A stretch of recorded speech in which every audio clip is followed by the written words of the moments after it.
In this vid, I'm going to show you how I change a rubber.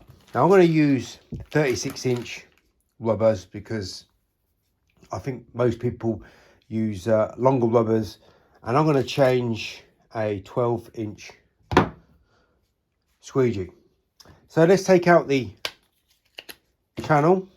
All right, so we've got a paper clip in there and a paper clip in there. But let's say I haven't got any paper clips. So we won't reuse these, we'll cut some more. So all you need is some paper clips. That cost me £1. Look how many paper clips I've got in there. I'm going to use this one. Think how much it costs you to buy a brass clip from a company. It's going to cost you multiple pounds just to buy a clip to put in your standard channel. Right, so this costs, well, this actually cost me nothing, but I wanted to show you how much these things cost. £1, and they're paper clips. They're not Unger clips, they're paper clips. The reason why I like paper clips is because they don't break down. Right, so what I want to do is cut a size like that, and we'll do another one.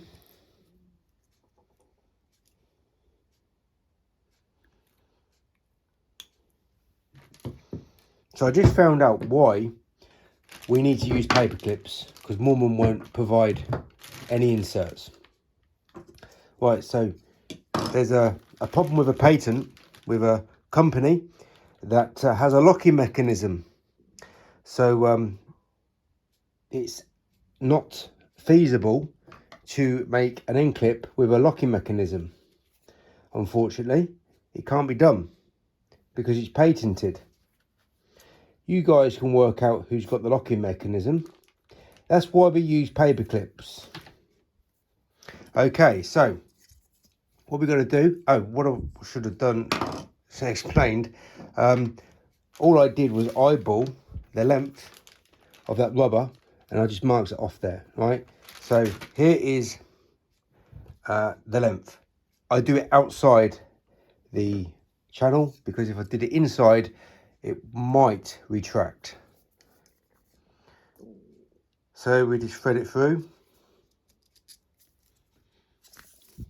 and the rubber I'm using here is Mormon soft, and it's 36-inch length. Right, so we just line it up, okay, like that. Now the best thing for you to do is to clip these off. That's how it was meant to be designed, and that will work overall better than having it sticking out at a right angle. Right, so all I'm going to do now is push this rubber in. You can see I can push the rubber in, and I can now just insert this paper clip in there. What that does is it basically jams it all up. And depending on how big and how thick you've got your paper clips, you might need, let me just pick this up, you might need to put in, if they're really skinny ones, put in one side there and there, but this is general paper clip size here. It's just a nice little insert like that, push it in there, and if you need to line it up, I like to have my rubber so you can just not see any rubber hanging out, but underneath you can't see any clip hanging out either. Generally that's how I have my rubbers, depending on what windows I'm working on. Sometimes I might need to have it, just pull it out, just pull it in a bit. Very rarely do I need to pull it out.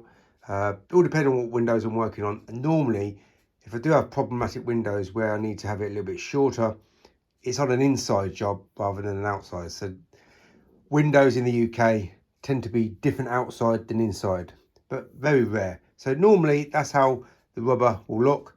You can't see any end clip and you can't see any rubber at the edges. That bit there makes no difference. Right, so that's it, it's in. So if I can drop my tool multiple times, very unlikely that I'm going to have any rubber shift. But if it does shift, all you got to do is stretch it out, put it back in, and that's it. So then we just put the channel back into the handle. That's it.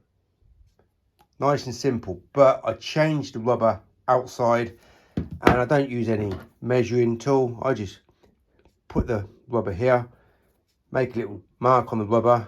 You'll leave a little indentation. This has got chalk on it, right? So you can just put a score on it and it will leave a mark. So you don't really indent the rubber, you just leave a mark. And that's it, that's how it works. That's how it's fitted for it to work perfect.